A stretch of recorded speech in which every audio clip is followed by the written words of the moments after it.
Okay. Well, it's 7 o'clock. Let's go ahead and get started then. Welcome to our June meeting. Start off with the roll call. Sure. Commissioner Abbott. Here. Commissioner Armendariz. Here. Commissioner Beal. Here. Commissioner Chang Frank. Here. Commissioner Kemp. Here. Commissioner Price. Here. Chair Martin. Here. Thank you. And let's start off with, next is approval of the minutes. Take a minute to review those if you haven't already, and yeah. Do we have a motion to approve the minutes?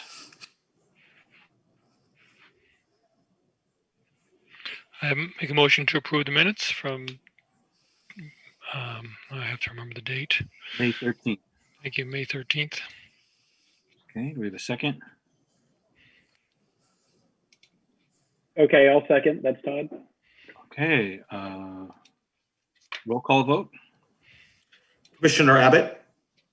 Yeah. Commissioner Armendariz. Yes. Commissioner Beal. Yes. Commissioner Chang Frank. Yes. Commissioner Kent. Yes. Commissioner Price. Yes. Chair Martin. Yes. All right, next up we have item 3 is public comment for persons desiring to address the commission on an item that is not on the agenda. Please note that each speaker is limited to 3 minutes. The Brown Act limits the commission's ability to take and or discuss items that are not on the agenda. Therefore, such items are normally referred to staff for comment or to a future agenda. And let's see. Looks like we have one hand up, so staff, if you could let them in, thank you.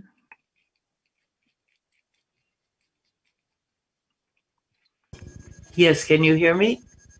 Yes. Thanks so much. I'm Susan Schwartz, the head of Friends of Five Creeks, founded in Albany 25 years ago and working on the local creeks and natural areas ever since. I wish I had time to tell you everything we've been doing. Since your last meeting, we have volunteers on Codornices Creek several times a week. A couple of our board members have adopted Cerrito Creek at Adam Street, which looks beautiful. Please go look at it. We've led 2 interpretive walks. This is all shelter opening up. We had our first work party oriented to local families. We've welcomed a new class of 6 high school interns and 2 young pre-professional interns. We've done heavy pruning and mowing so that the Codornices Trail east of 8th, the unbuilt part, stays open. We've bought and painted a used metal job box, hoping that we don't have to lug all our tools, and so that volunteers who work on their own can get bags without having to pay for them. But I'm really here to ask that the commission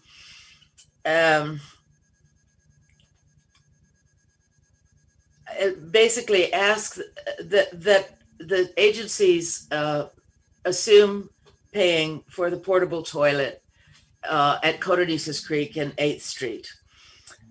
We've been paying almost $500 a month for this since last July. At that time, the pandemic was raging. There was no vaccine. The CDC was recommending that campers stay outdoors. Frankly, if I'd been homeless, I would have found an isolated place on the creek. In one day, some of you may remember, I photographed 13 deposits of feces along the creek. Vehicle campers were pouring jugs of urine into the storm drains. We felt that this was the humane thing to do, the decent thing to do, and also it reduced pollution. It has pretty much worked. There is less litter, there's less camping, it's used, it's kept clean. There is a lot less defecation. We feel safer working there. At least below 8, families with young children use the trail. I'm not saying that problems are solved. We always can have sudden problem campers. Right now, we're dealing with a camp where they're building fires near brush, and another where a guy who's clearly mentally disturbed is living in the middle of what amounts to a public health hazard of filth. Eventually, we'll get it taken care of. But we are supported entirely by small donations from local people. We can't keep this up forever. It's coming on $6,000. There is a large Cotonesis Creek maintenance fund. Frankly, it's due to us. Albany has not held the promised meeting in which stakeholders could deal with, comment or talk about Cotonesis Creek issues. Decisions are made by a shadowy 3-agency committee that meets in secret. So we are asking you to put this onto an agenda so that it can be discussed, so that we can make our case. Thank you so much. Thank you. Other comments? Not on the agenda. Okay. Looks like there are none. Could staff respond to some of what was mentioned there about the meetings, for example? I'll have to find out more about the meeting and get back to you on that. Okay. And get back to who? The commission? Okay. Mhm. And is there a way to reach out to the speaker in between? Yes, of course. Mhm. Okay. Looks like we do have one belated hand up. Could staff let them in?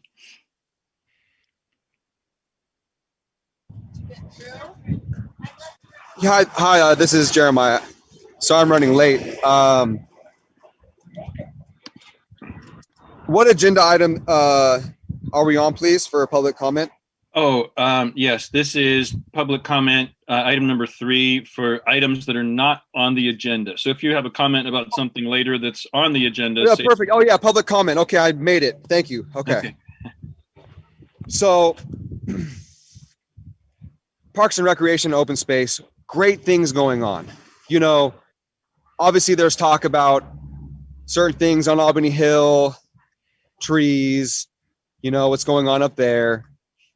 You know, whether it's high priority of, you know, the monarch butterflies or the fire danger, you know, solutions for that is more fire hydrants, you know, 50 feet around your house clearing, you know, as if you lived in, you know, El Dorado County or something. We live in the city. So there's so many wonderful parks out here in Albany. And I notice more and more people are using our parks and our open spaces. And there's a lot of things we can do to improve them. As we all know, more drinking fountains, more water filling stations. You know, I was down at the Albany Beach area, and those bathrooms down there, there's nowhere to wash your hands. And it doesn't seem like those toilets have been emptied for years. There's cobwebs in the ceiling that have been there for years. It looks like they're all black and dusty. I don't know. Is anybody maintaining the bathrooms? Do they get serviced or cleaned properly? I don't know. I don't know what's going on. I just think water would be a good resource to be able to wash your hands after going to the bathroom. I mean, isn't that hygiene? Isn't that, there's got to be some policy where you got to wash your hands after going to the bathroom. Spread of germs, COVID, virus. I don't know. But, you know, there's things to improve. So just keep up the good work. And I wish we had more public comment, you know, ways to improve things. But on our key route, I wish we had more community gardens. You know, community gardens are great. And I think we as a community, we can all work together and build something great. We just need to all come together. So thank you for your time. Keep up the good work, everybody. Okay. Can staff respond to some of those questions about the bathroom situation, for example? I don't even know what minutes I was on. Was he talking about the bathrooms at the waterfront? I'm not quite sure which bathroom he was talking about, but It's the bulb. Yeah, the bulb. at the bulb, yeah. So those are under the jurisdiction of the East Bay Regional Park District. They're not maintained by the city. Okay. All right. Seeing no more hands raised. Next item is item number 4, announcements. Staff and committee members, member announcements, reports and updates of status of previous agenda items. And I was hoping, Isabella, if you could introduce our the staff member who's helping out tonight, if maybe he's our new liaison. Yes, hi. We're tag teaming the meeting, so I will continue to be your staff liaison, and Sid Schoenfeld, who is the neighborhood and community services manager for the city, will help me to clerk the meeting. Yeah, I think some of you know Sid. He's very much involved in the recreation department and in neighborhood services and disaster preparedness. Sid, do you want to say a few words? Sorry. Hi, everyone. Okay. I thought I was on mute. Hi, everyone. It's a pleasure being here. Anything I could do to help. And yes, I have my hands in quite a few things within the city. The last couple of years as a neighborhood services manager, and getting folded back into recreation a bit at the senior center, and with all the great programs that we offer. So it's good to be here. Thank you. Okay, thank you. I do have a few other announcements. Yeah. Okay, so I wanted to remind the commission that the first workshop of the Parks Master Plan update is this Sunday, June 13th at 5 p.m. Groundworks office will be gathering community feedback for the plan. So this kind of kicks off the community outreach portion of the plan. And you can register for the workshop if you haven't done so already by visiting the albanyparks.com website, which is a website specifically dedicated to the Parks Master Plan update. And the next workshop, the next Parks Master Plan workshop will be conducted at the next Parks Recreation Open Space Commission meeting on July 8th at 7 p.m. So that will be your meeting. Basically, that will be the only agenda item for that meeting. Also, I wanted to let the commission know that on Monday, last Monday, the council received a status report on the condition of eucalyptus trees on Albany Hill. As reported to you at the May meeting, researchers at UC Berkeley and the U.S. Forest Service have collected samples from several trees, and preliminary results from the research are expected in 1 or 2 months. Regular updates will be provided to council as information is collected and recommendations are further developed. The council presentation can be viewed on the city's KLB channel on YouTube if you're interested in hearing the full presentation. And the staff report is on the city website. If you click on the calendar item for the council meeting and scroll to the presentation item, you'll find the staff report and supporting documents there. And on the recreation side of things, we are kicking off summer with our Friendship Club program reopening for this summer with summer camps. Most summer camps weeks are full, and we're excited to get kids back into our parks and into a fabulous program led by one of our supervisors, Danielle Brownlee. And for the senior center, we are continuing to deliver meals, but we will soon transition to to-go meals starting at the beginning of July, and even starting potentially a congregate meal program on site 2 days a week towards the mid-July. And this is done in collaboration with the City of Berkeley who provides us the meals. That's all. I had a couple follow-up questions on those, and we'll see what other announcements people had. But for the yellow, I believe the county just entered the yellow tier, if I'm not mistaken, and the governor has made some announcement a while back about what might happen June 15th as far as COVID restrictions being lifted. Can you tell? Do you have a sense? Are you able to tell people what, if anything, will be different in parks going forward? No, parks have been open as usual, and we've started our picnic rentals. People are using our parks, and we don't expect having any new recommendations as far as using our parks at this time. And the summer camps are there any changes to those that you know of because of the new COVID guidelines? No, we're following, we're still doing our camps outdoors, mostly outdoors for the summer. That's our plan, and we're sticking to that. Okay. Other questions or announcements commissioners have? Commissioner Beal? Oh, just to follow up on your question to Isabel. So will there be any change to mask or social distancing requirements in the park starting June 15th? I think our parks are pretty, I mean, I think we're following, the state, the county is following the state recommendations, and that's what we're falling back on. So I believe at this time, anyone who is vaccinated can be at a park, can be outside without a mask. Only people who haven't been vaccinated should be wearing masks and follow social distancing. There's still a lot of different things going, different decisions being made as far as, as far as employees are concerned, and that's a different type of regulations that we're following and we're still trying to keep track of.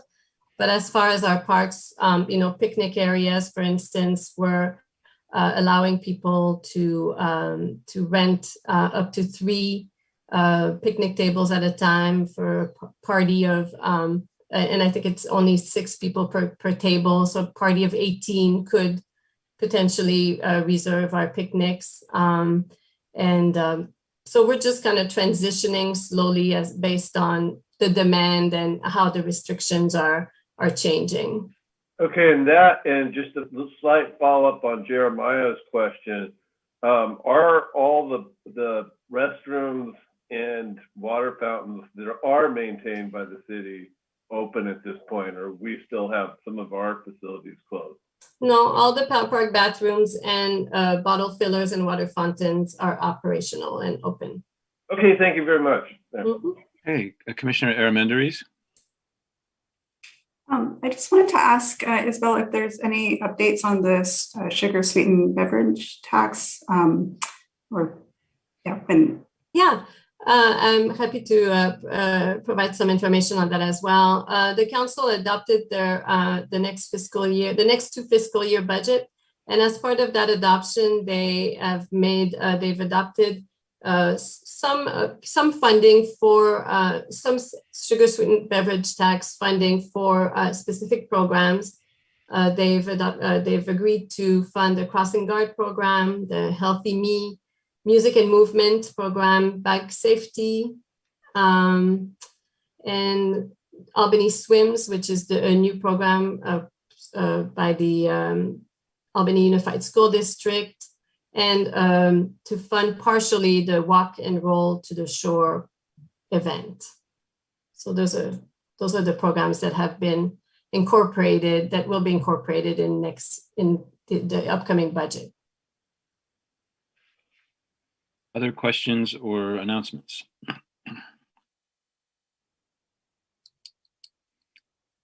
Okay, I had a couple more questions related to what our future meetings or what the future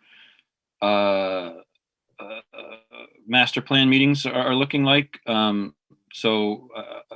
First, I wanted to ask for our July meeting. It's being kind of advertised as a work plan workshop. How do you see that being any different from, and it's fine if it's not different, but from the meeting we had when the master plan was the only thing on the agenda? I still have to finalize the details with the consultants, but the way that I see it being different is that hopefully there's a lot of community members, at the meeting that will be providing input to the consultant and the commission, and it may be different in a sense that the consultant may ask more detailed information about parks. At the May meeting, you got an overview of, what they've been working on, but now they'll be asking you for feedback on specific things that they're hearing about from the community and want your feedback on. Okay. And then for the June 13th meeting, which is coming up, that workshop, is that going to be basically the same idea, but just without the commissioners sitting at No, I think it's going to be a little different because they're going to be asking you specifically for your feedback. They're going to be asking the commission for feedback on specific things that they've started to hear or will start to hear. And, there's, as they're gathering input, there's probably some things that are rising to the top and they'll want to get your feedback on those things. I mean, for the workshop on Sunday, now I'm talking about the one in 3 days. Mm-hmm. How do you see that one being different from the July one? Oh, the one on Sunday is providing it's the kickoff, right? So providing an overview of the park system, what they see as a potential vision for the city of Albany's park system, and gathering input from the community on things that are working well, not working so well. Input on different types of activities that people would like to see that may not be available. A whole range of, it's going to be basically pretty broad in scope because they want the public to be able to say what they want to say. And as the first meeting, it's really kind of gathering a lot of input, and then over time, because they're going to be doing this through the summer. So my perspective on it is that as they gather more input, they'll be able to narrow the focus as I mentioned, as things specific things rise up as a need. Okay. Mm-hmm. All right, Commissioner Chang Frank. Yeah, thanks for those questions, Chair Martin. I wonder, and I know the consultant laid out their community engagement plan. Is there another public workshop planned after our July meeting? Yeah, it's going to be in August. We haven't scheduled a date yet because we're wondering if it may be possible to have that one in person, and just trying to see, where again, depending on the restrictions, if it's an in-person meeting, it may be at a park during the day versus if it's another virtual meeting, it would be could be at a different time. So that we haven't planned. We have a few dates in mind, but it just again depends on what we plan to do with that third workshop. And so the community will be offered an opportunity to speak at both, obviously, this Sunday's meeting and then our commission meeting, right, will also be another opportunity.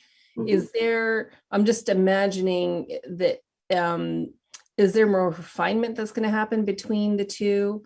If somebody were to say, oh, I've actually been hearing comments from people about what they'd like to see, and I just wonder when they should enter the process, like what's the most, what makes sense? Like if it's just visioning at the beginning, maybe somebody wants to be really specific. I think at any time as part of the process. That's why we're offering 3 workshops, and they're going to offer other opportunities as well. There's going to be a survey going out soon. But any input at any time is what they need to get. So I wouldn't try to time the input based on what is going on, because the way that the the outreach is conducted is really organic and is based on what what the consultant needs based on the input provided. Okay. Thank you. Okay. Any other questions or announcements? Okay, seeing none, let's go to the item 5, presentations. 5.1, Fair Play and Community Sports, AB 2404, Liam Kelly, Recreation Supervisor. If one of you could introduce that. Hi, Chair Martin, or good evening, Chair Martin and commissioners. It's nice to see some familiar faces. It's been a long 18 months. Those of you that I don't know, my name is Liam Kelly. I am a recreation supervisor with the city of Albany. And I've been the field scheduler, facility supervisor for about 2 years now. All right, and so tonight I am presenting our AB 2404 numbers. I'm going to share my screen. Oops. I'm going to share my screen really quick. And then also, I'm just going to read the PowerPoint. I know that when you're viewing from home, it can be tough to see everything. So please, at any time, anybody can interrupt or put their hands up if you have any questions. Also, there'll be time at the end if you need any clarifiers or further questions. Okay, so what is AB 2404? The Fair Play and Community Sports Act, Fair Play Act, AB 2404, Government Code Section 53080, is a California law that prohibits gender discrimination in community youth sports programs. The law was passed in 2014 and has been in effect since 2005. Excuse me, passed in 2004 and has been in effect since 2005.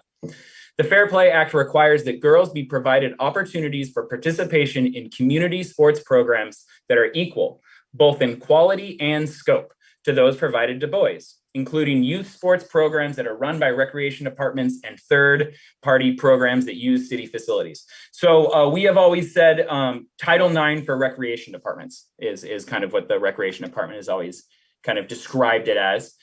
In the spring, okay, so now let's talk about AB 2404 efforts here in the city of Albany with the Albany Recreation Department.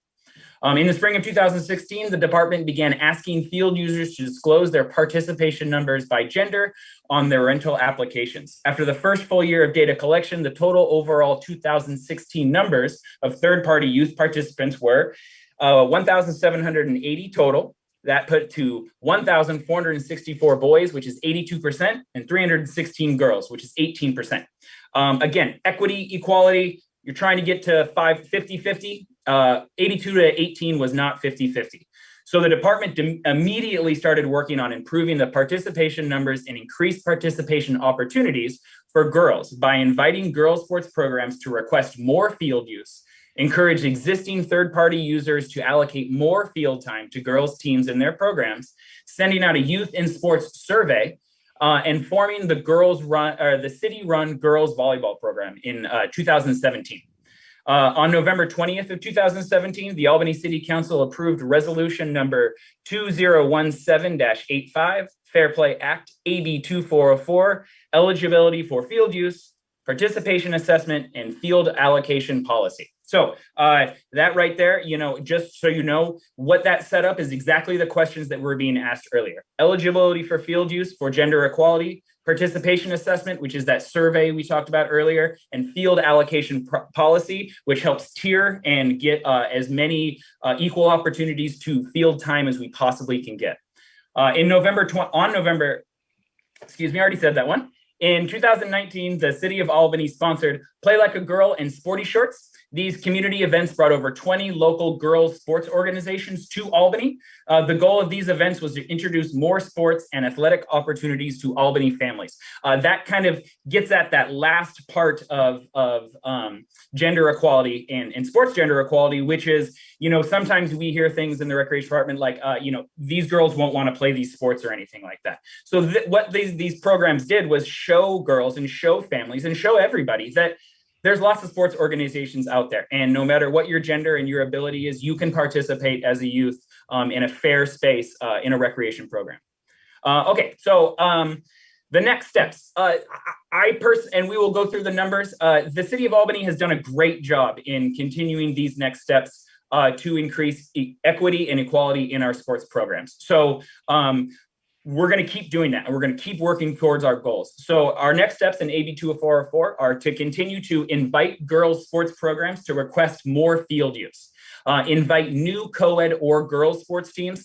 Just a quick note on that, the true definition of co-ed is 50-50. So the reason why we put co-ed sports in there is we do tend to get programs that have 10 girls and 50 boys, not quite co-ed. So we want to include more girls programs and true co-ed programs. Working with existing third-party field users to allocate more field time to girls teams within their programs. A lot of these organizations are large and they have boys and girls teams, and they can allocate their field space after we get them field space. Create community events and programs that will increase athletic opportunities for girls in Albany, and assist other recreation departments in adopting AB 2404 gender equity allocation and similar fair play acts.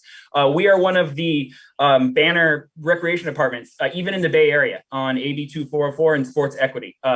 We were scheduled to participate at a statewide CPRS conference last year, but was unfortunately canceled to COVID on how we've been so successful with AB 2404. We also sometimes field calls and questions from other recreation departments in California to get their programs off the ground. Okay, so now we're going to get into, sorry, everybody, I need to move around my seeing all of your nice faces. So now we're going to get into our totals. We did not present to the Parks, Recreation, and Open Space Commission in 2019. So these are the 2019 totals as well as the 2020 totals that I'm going to present to you. Okay, so spring 2019. Spring is generally when we open the fields after the winter, sometime in February or January until June 1st. So our spring 2019 totals were 65% boys and 35% girls.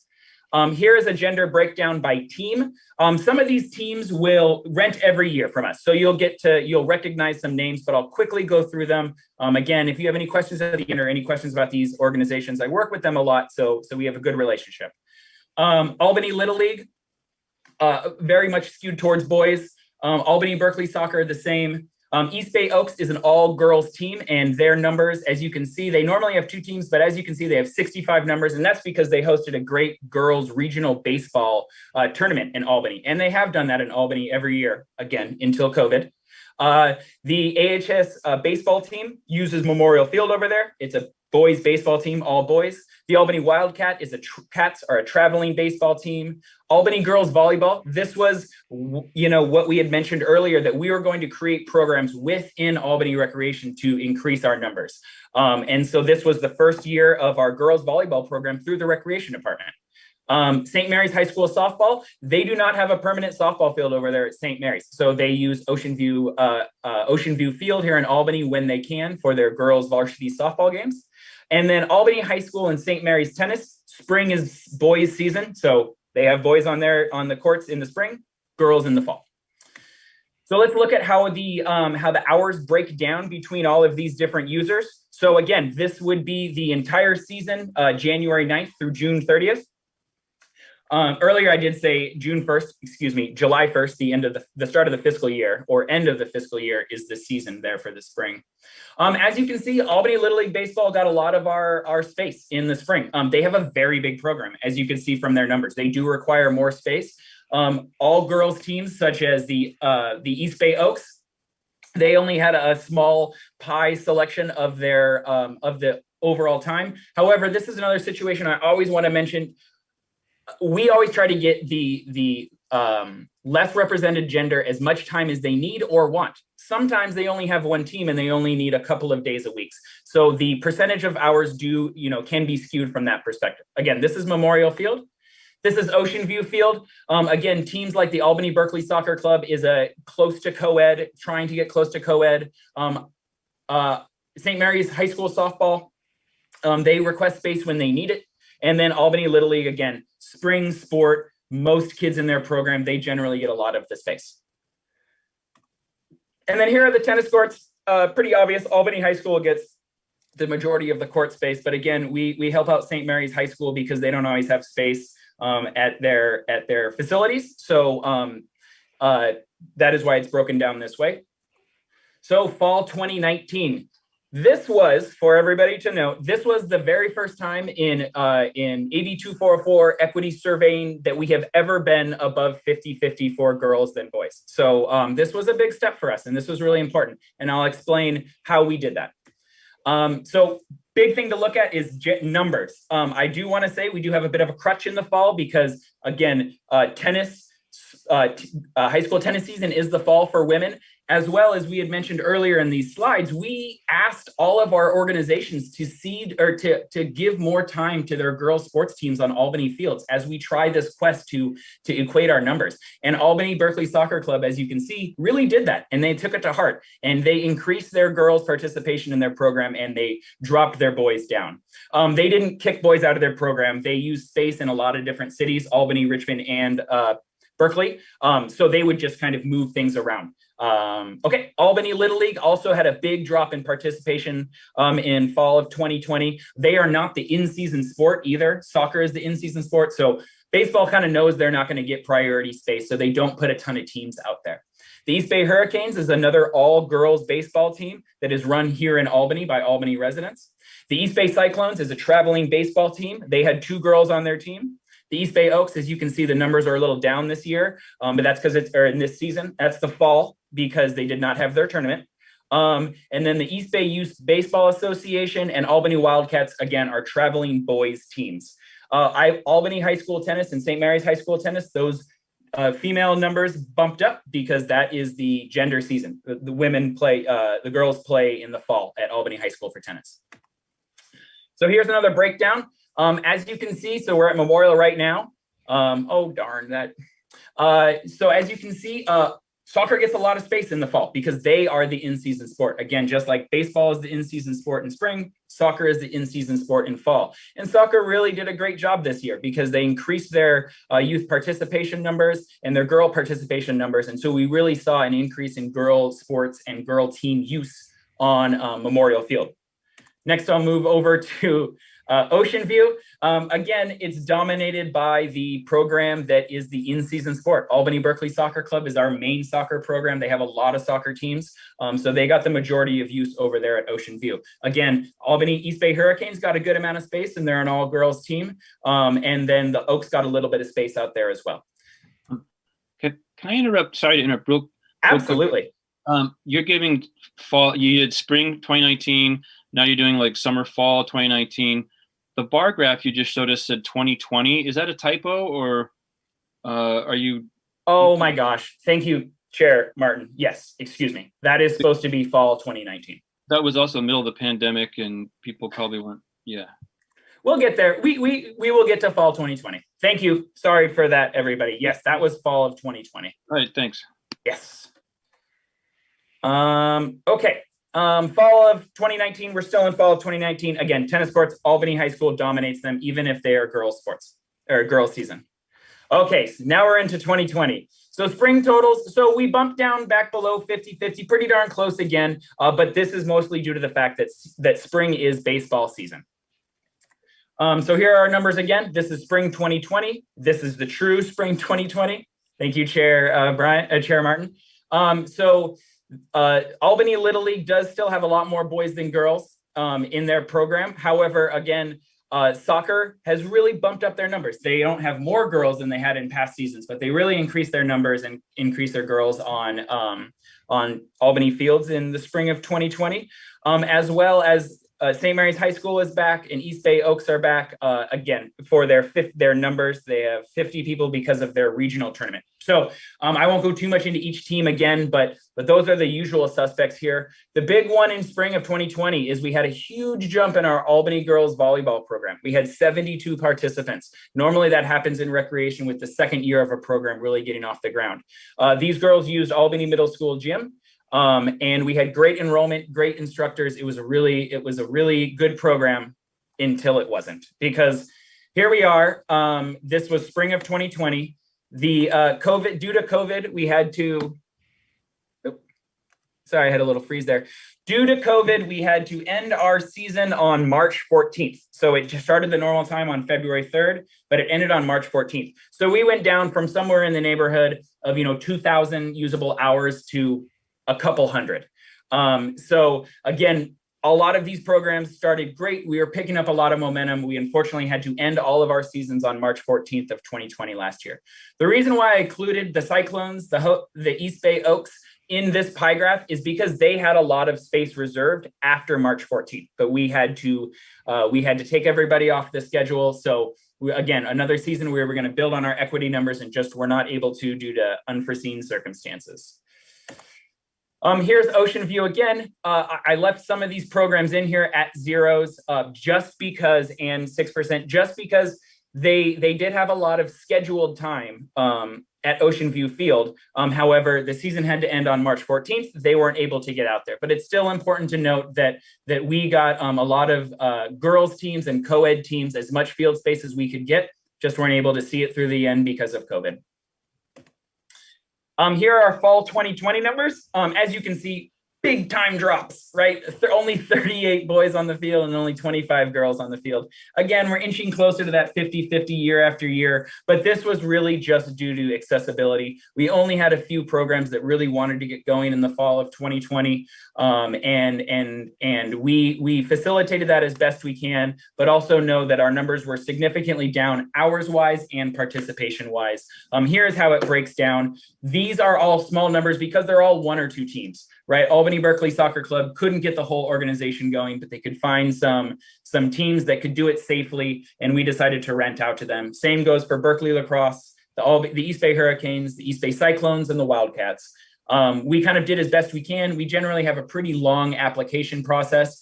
So we did have to pare that down a little bit because of the small amount of requests that we got. However, considering that we are in the middle of a global pandemic, we were still able to get some sort of equity in our sports use, as well as just getting youth on the field, which was important for us at that time.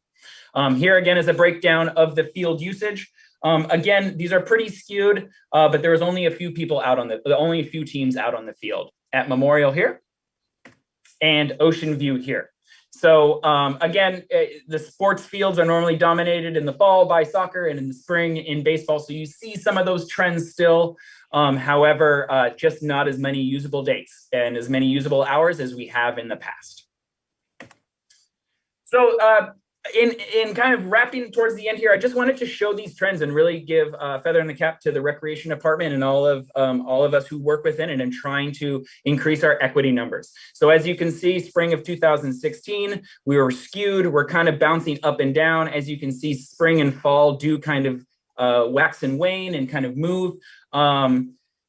Excuse that typo there. Right? Oops, excuse me. Right here. And then as we got closer to our 50-50 and even our more girls than boys here in the fall, we did drop a little bit due to COVID and in the spring, because that does tend to happen in the spring. But we are still actively moving towards getting back to our equity numbers, our 50-50 numbers, and allowing as much space to the field to new girls teams, co-ed teams, as well as teams that do have girls teams within their organization to allocate more space in Albany. Because again, it's important to us and it's important to the people who use our fields.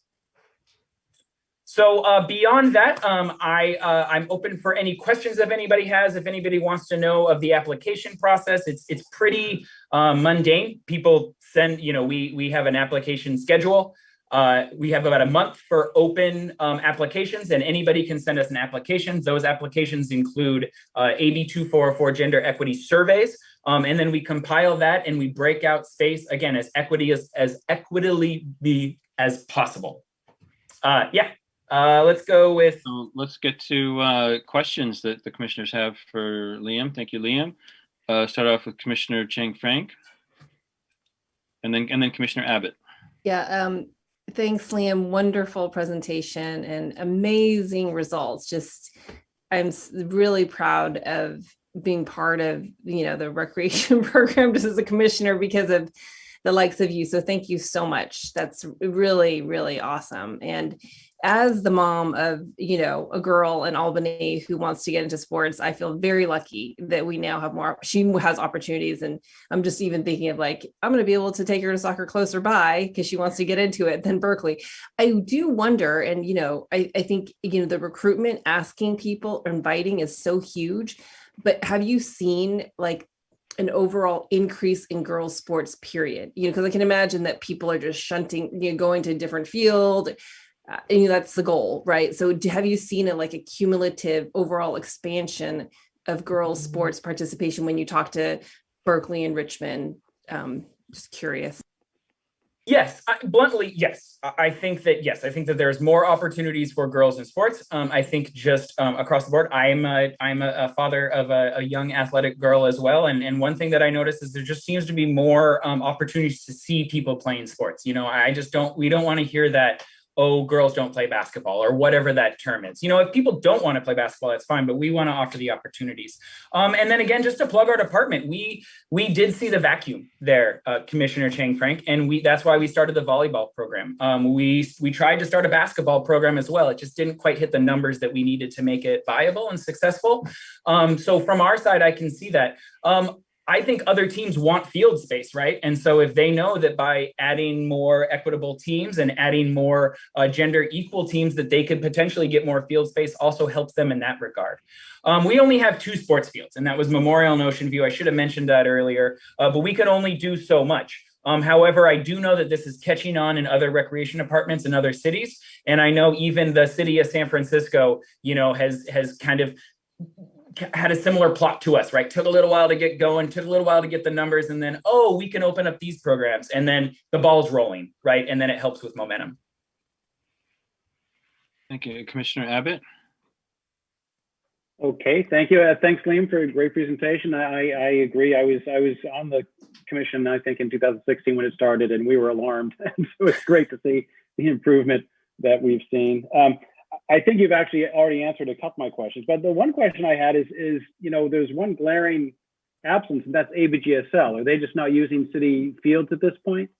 Yeah, Commissioner Abbott, you were on the commission then, but there is an agreement, right, with them using the softball fields at Cougar Field. It has some really nice amenities over there. And, that is not a city facility that a third-party group are using, right? So we do not capture them.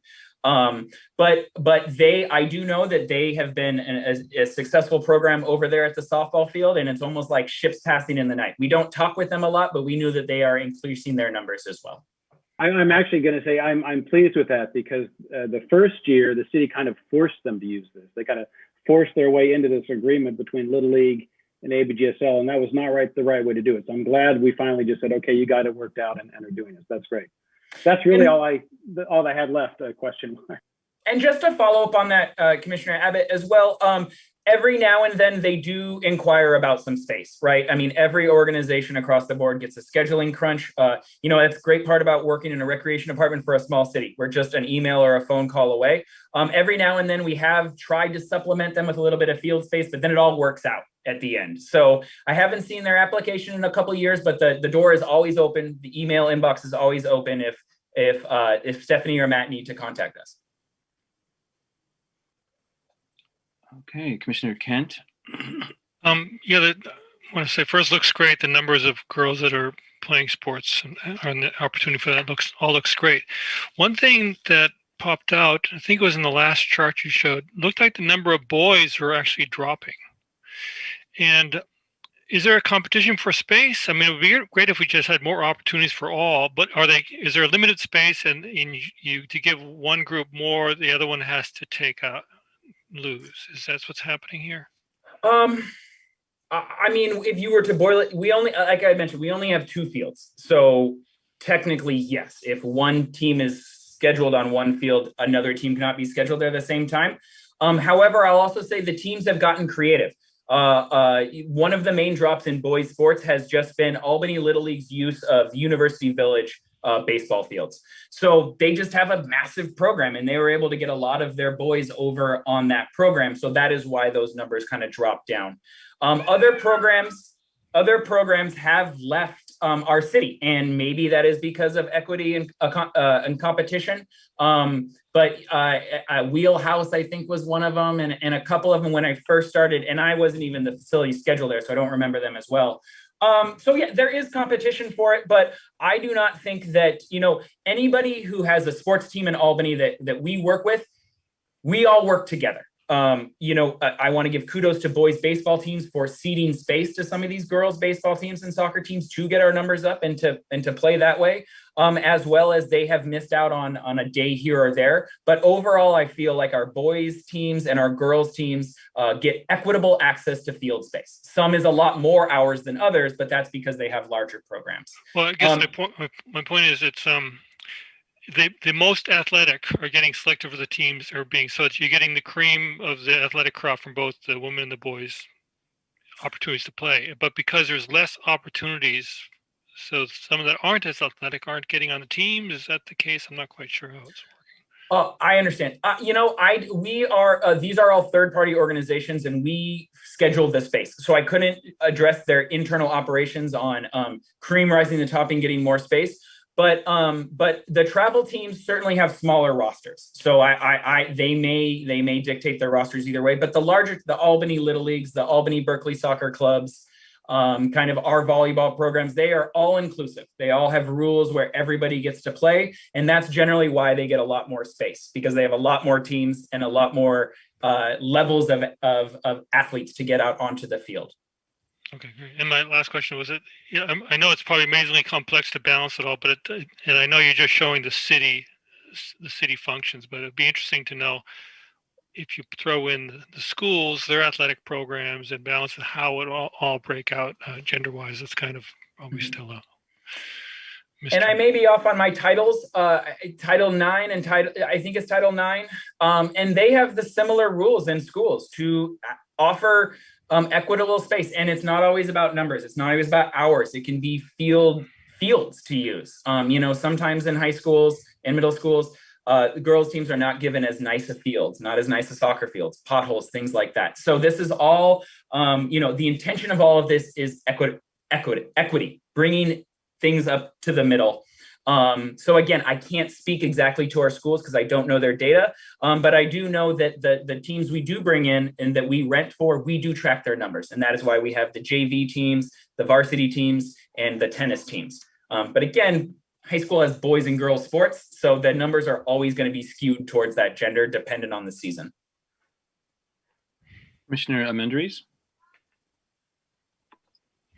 Actually, my question was similar, just about capacity. And or do you see room for like other girls programs that, in addition to volleyball, that you could grow? Yes. And as I mentioned earlier, we tried with basketball. One of our goals with increasing these girls programs is space, right? I mean, Albany is just tough on space. We only have 2 sports fields that are really safe for sports. Even some of the other grassy areas, Albany is so dense, you wouldn't want to put a soccer team out in the green space at Memorial Park because lots of people recreate and play there. So we've been trying to get creative. So that was why volleyball and basketball were like the first ones to our mind, right? We can go indoors. It's during the winter. No one else is losing any field space. And so we'll continue to do that. And as a basketball has always been my passion. So that is something that I do want to, or we as a department do want to pick up again and try to increase. And that's what it's going to take. It's going to take some creativity. It's going to take all organizations working together. And it's really going to have us put on our thinking caps to try to see where we can go and who we can assist to make equity, a real year by year accomplishment. And I think we can do that. Hey, Commissioner Price? Oh, I think that answered my question. I was just going to ask what was next. What's next? Good question. The COVID has certainly thrown everything up, and it has done a lot for sports. I think that there are different tiers of sports. I think there's youth sports, but then, as Commissioner Kent mentioned earlier, there are those athletes in Albany who are looking to further on their athletic endeavors into college and things like that. So I think the biggest one for us right now is reevaluating, reestablishing all of our space usage. Right? Who we're giving space to at Ocean View, at Memorial, making sure that it's equitable, making sure that the teams that need to get out there because they feel like they have their athletes that are moving on to the next steps know that we are also going to give space to the youngsters and the little kids too. So, to answer your question, again, that's a long answer, but to reevaluate, reset our program, and then just keep rolling out applications, keep bringing in new programs. As Commissioner Abbott said, are trying to, I think, I can't remember, I'm sorry, but let's bring up the programs that we're running within the city as well, to supplement outdoor programs that we have. And then one big thing that we kind of are working on this year is summer camps. We haven't offered, as Isabel mentioned, we are offering city summer camps, but we also gave some field space to third-party programs that run summer camps. And that can really help get more people on the field, because a summer camp doesn't need to be 11 on 11 on one giant field. There can be pods of 12 kids scattered all around the field, all participating. So just learning what we've learned in the past and trying to pivot and use as space best we can moving forward. I had a quick question is where in the city is the city running volleyball and basketball? They were at the middle school gym indoors. This was pre-COVID.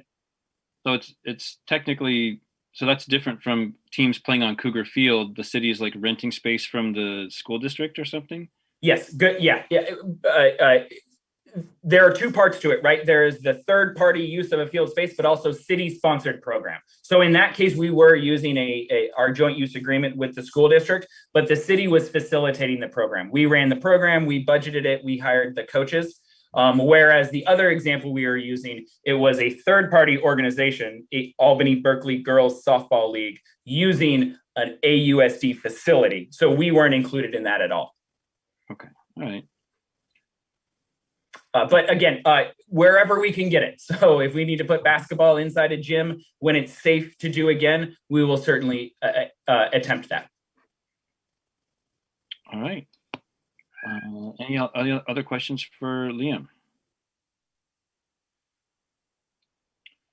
Okay, seeing none. Thank you so much. Did we need? Sorry, yeah, just thought. Let's go to public comment. But go ahead. Oh yeah, I'm sorry. One real quick.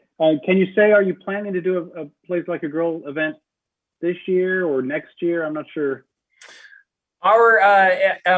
She was your staff liaison. One of our great employees, Eva Phelan, has left, and she was the kind of brains behind that. I have worked closely with Eva for a really long time, so I think we have the capacity to do it. But right now, we're kind of starting slow with everything, not just Play Like a Girl stuff, but all city events. It was really great. And again, as somebody who has a young daughter, I was able to take her to that event, and she could try fencing, right? She could try kickball. Soccer. She could try baseball. She hated baseball. Excuse me. But what these do is they give people the ability to try out new sports. So in some capacity, Commissioner Abbott, we will try to get more girls access to sports in whatever capacity we can do. I would just briefly second that to get that program going again, the Play Like a Girl. My older daughter was on the mountain biking team when she was at AHS, and was thrilled to be able to show the younger kids what they do on the bikes and have them try them out, wearing her uniform and everything. So she thought that was really great. I wanted to convey that to the city. Thank you. I think we're ready now for any public comment. So people have comment or questions, if they could raise their hand for this agenda item.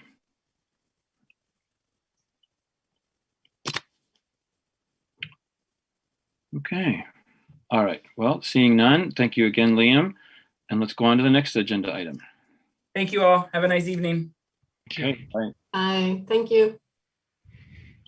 Number 6, discussion of possible action on matters related to the following items. 6.1, our 2-year work plan. The commission will review work plan and select items to assign to subcommittees. Could you introduce this one, Isabel? Yes, so basically this was an item that your work plan was approved by council with the caveat that the council is looking at a new format, and once that new format is adopted by council, we'll see if there's additional changes that need to be addressed in your work plan. But as is, yours and the Arts Committee are the only two that have been adopted so far. And so the idea was to kind of go over the work plan and see if there was any interest by commissioners to start working on any of the items. Of course, a lot of the items, as we talked about, are dependent on the master plan. So I do recognize that. But if there was anything that any of you felt like you just wanted to get going, get started on, this is your opportunity to discuss that and see if there's such a desire by the commission to get going on any of those items. And if not, that's completely fine too. We can, the commission can wait for, you're going to be very busy in July, the July meeting. September is going to be packed. September and October are going to be very focused on completing the master plan. So if that's the desire of the commission, that's fine too. But we wanted to bring this opportunity for you to review the work plan now that it's been adopted, and see if there's anything that you'd like to get started on. Okay. Are you able to, can you share your screen with that? Or can some staff do that?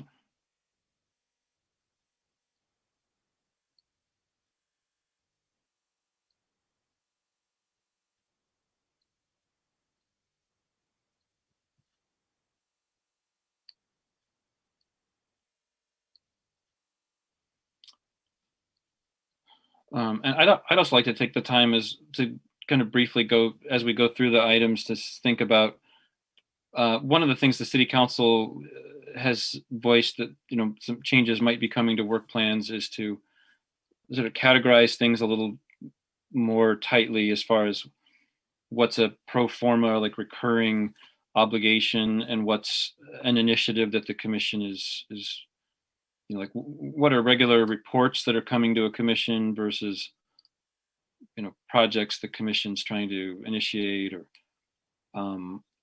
and so I think there's probably going to be some changes in our work plan as far as not so much the content, but the arrangement and the clarity there, I think. And if you could zoom in so it's wider, quite a bit wider.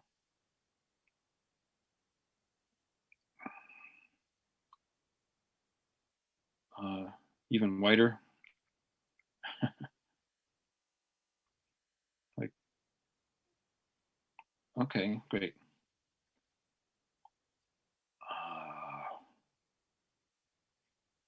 So, are there any that stand out to people that are things that we can move forward on without the Parks Master Plan, or not so much move forward on, but people would like to work on in a subcommittee?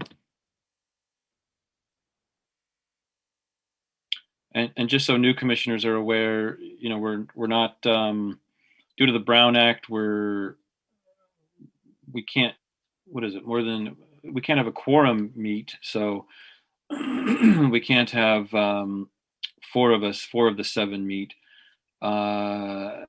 And then there's issues if more than, even if 2 or 3 meet, there can be issues. So, or if 4 meet, you have to have an agendized, announced plan.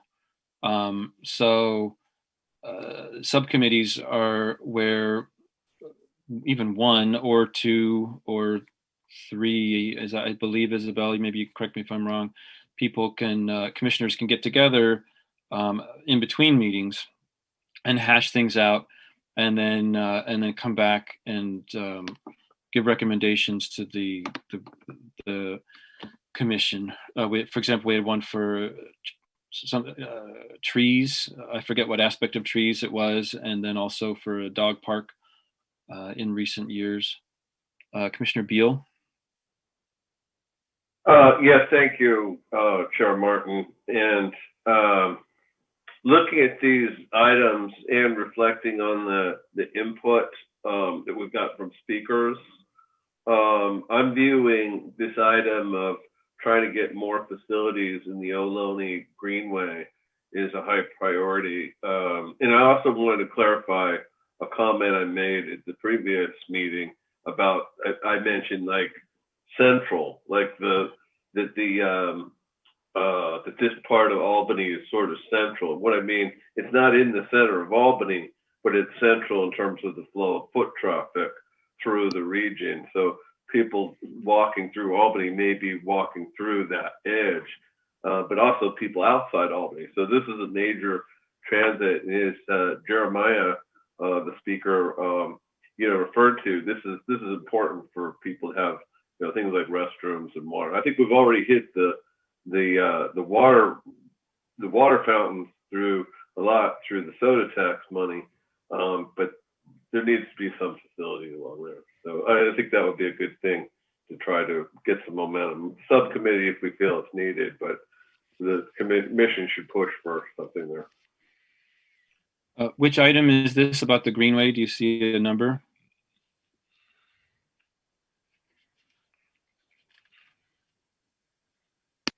It's number 8.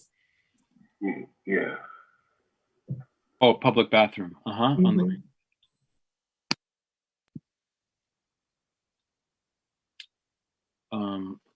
So are you volunteering to be part of a subcommittee on the public bathroom on the Greenway? Yeah. Mm-hmm. Okay. Do we have somebody else who would like to join that? Isabel, how much can we have? Up to 3? Up to 3, yes. Okay. Can we mark the ones that would require or would we want to have a subcommittee on? Because a lot of these are interesting, but I'm not sure. Like 12, review street tree removal application, street tree. There was no subcommittee on that, would there be? We're just reviewing what John presents. That's right. So several of these, like the interpretive sign at the top, that's somebody else is presenting that. We're not creating committee for that, correct? So could we go through these quickly and figure which ones actually need committees? Oh, okay. Yeah. So yeah, not 1, not 2. Not 3. Number 3, it says provide Input for park signage, but when presented to commission. So that seems like I don't know, what does that? It seems like a passive role. We wait for someone to come to us. Yeah. Standardized signage, that's like presented. That's and then 5. So that would not be subcommittee. 5 that would be the next one. Presented to commission.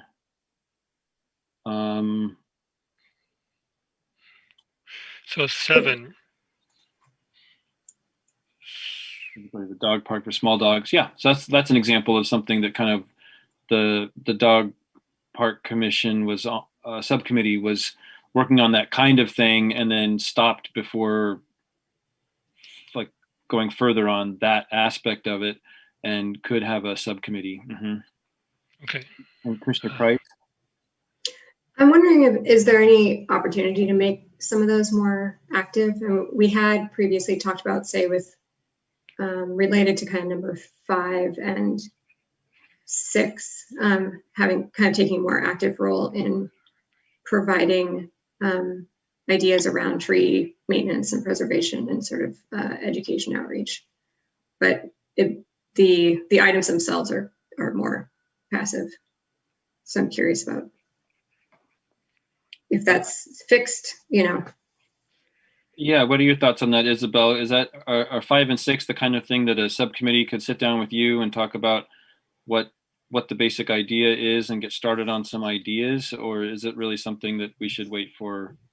I think there's maybe more flexibility with number 5, like a tree preservation education campaign for homeowners when presented to commission.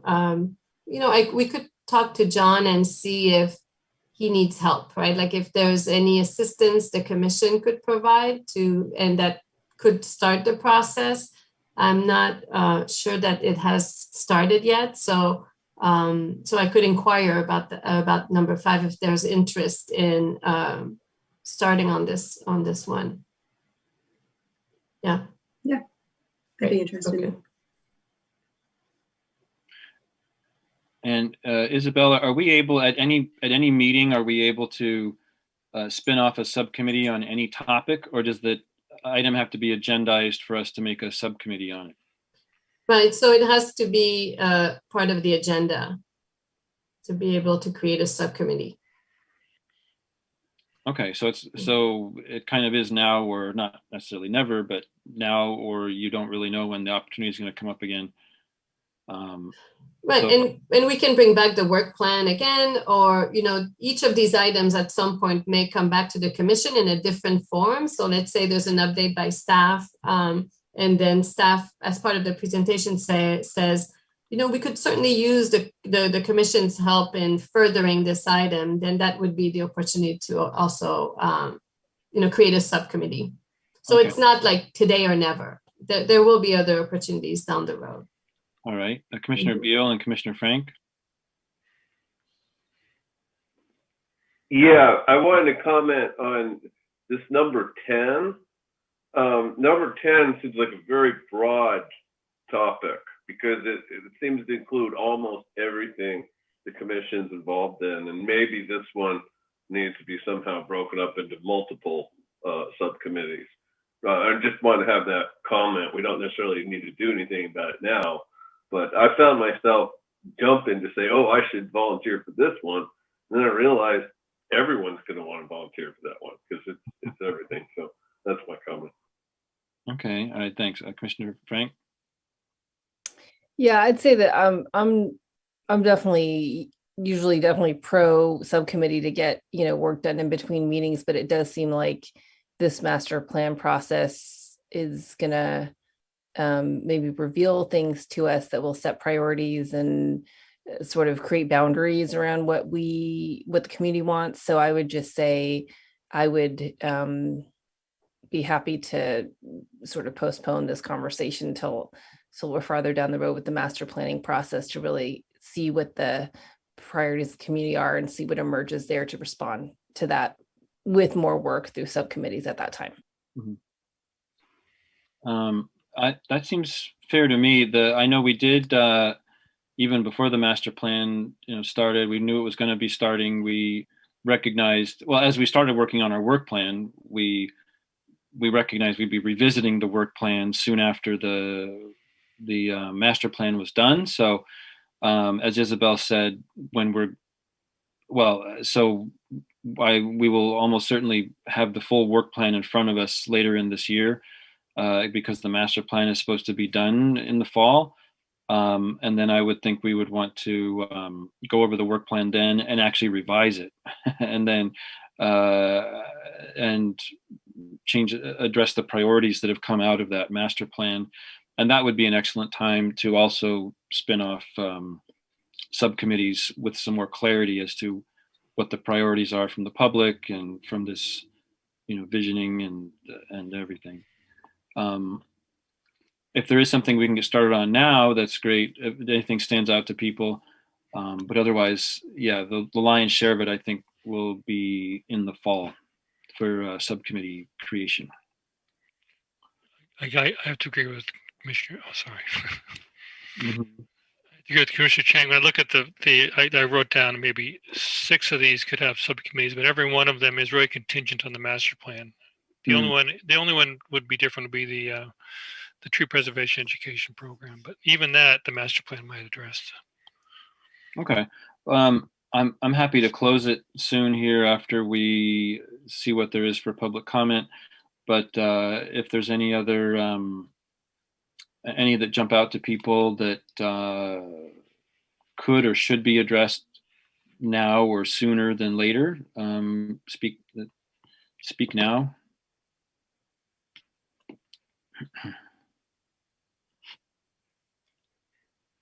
All right, let's take a look at public comment and then we can wrap up our discussion.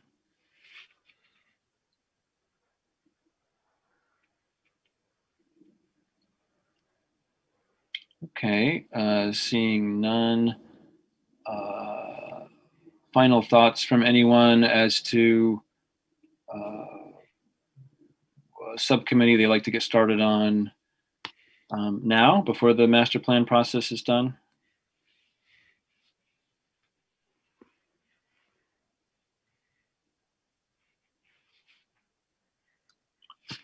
Okay.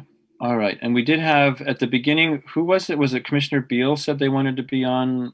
Oh yeah, number 8. Is that one you'd like to get started on now, or do you want to wait?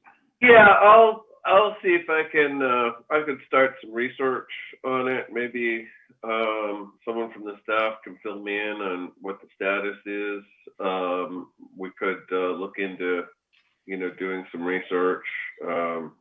And then, if maybe someone else wants to jump on at the next meeting, that'd be good. But I'd be glad to try to get the thing started. Okay. And Commissioner Price, were you interested in the tree preservation education campaign, reaching out to that now, or to wait? I'd actually prefer waiting. It was just sort of a general interest question. Yeah. Huh. All right. Okay, so seeing no other discussion, let us move on to item 7 on the agenda, future agenda items. Committee members announce requests for future agenda items. Okay, Commissioner Chang Frank.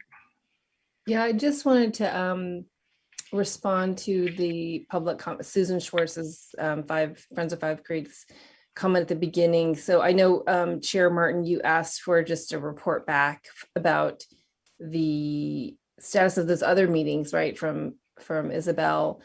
And it seems like that it'll be helpful to get that information before we decide what we would do as a commission on that topic.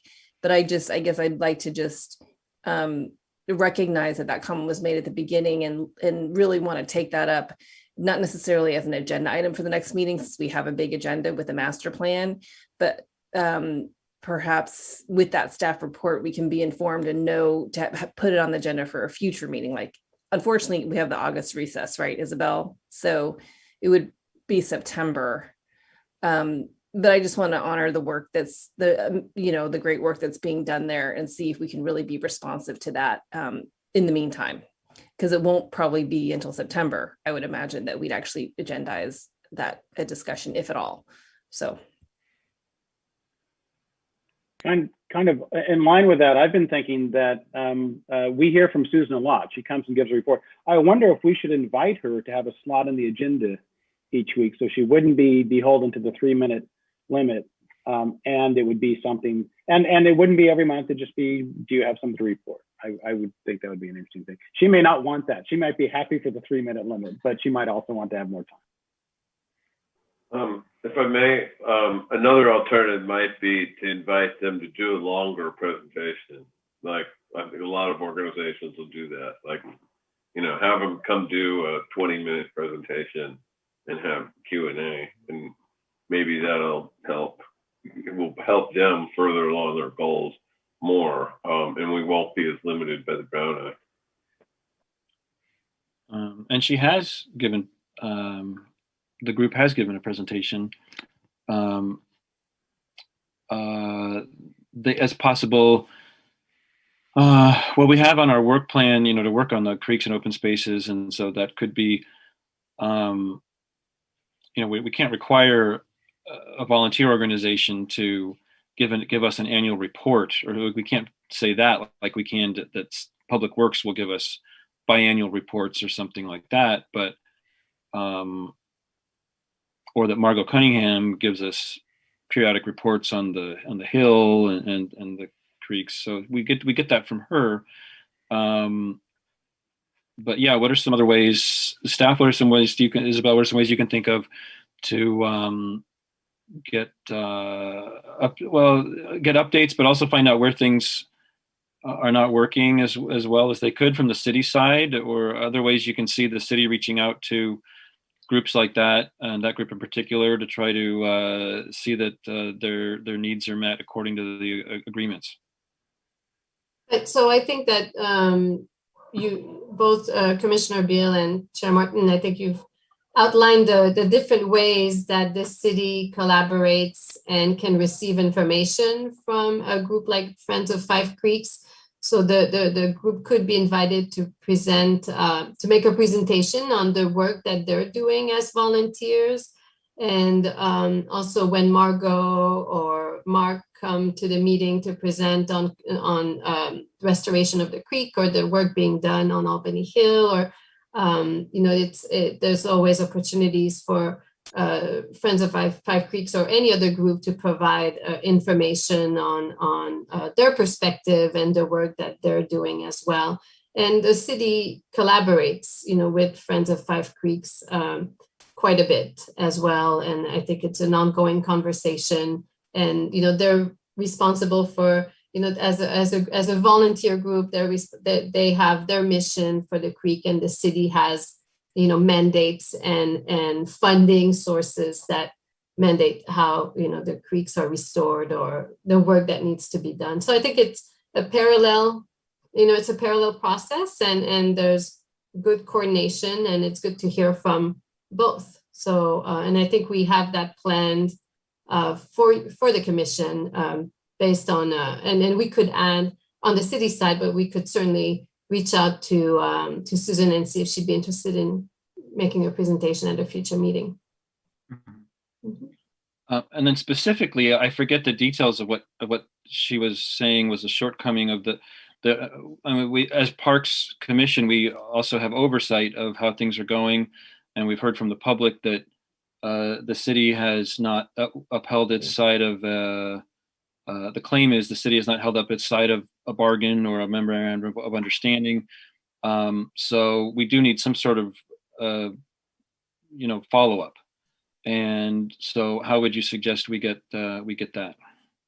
Yeah, I'll have to talk to Mark and Jeff about that claim, and how to address the meeting that happens in between. I think it's a meeting that happens between UC Berkeley, the city, and the city of Berkeley and the city of Albany to discuss maintenance of the creeks and anything related to the creeks.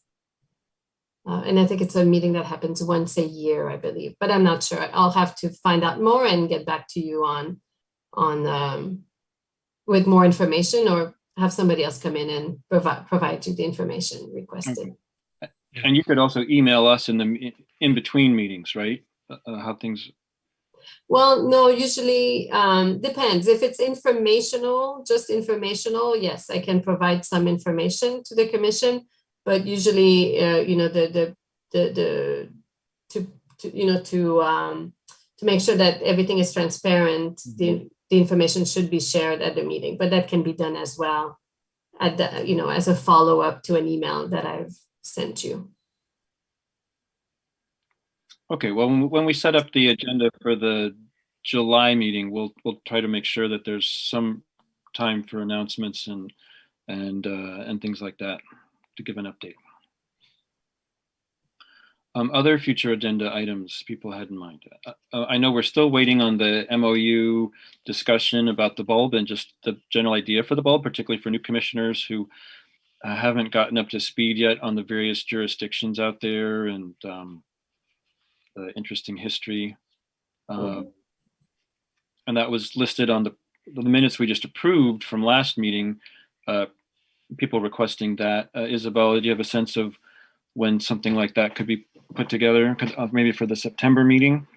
Yeah, potentially in the fall, September, or a little later. It all depends on the Parks Master Plan, how much will need to be done at the September meeting. And then we do big decisions on Prop 68 funds. Exactly. That's what I'm thinking. The September meeting may be about, also September and October meetings. So between the Parks Master Plan review and the Prop 68, I think your agenda may be quite full. Other ideas? But I'm taking notes, and all of your future agenda items are on my list, and as we can make them happen, we will. Okay. All right, great. Next up is item 8 is just the next meeting, July 8th. And this particular one is a workshop. And so we have the public law workshops June, July, and August. And number 9 is adjournment. Thank you all. Thank you.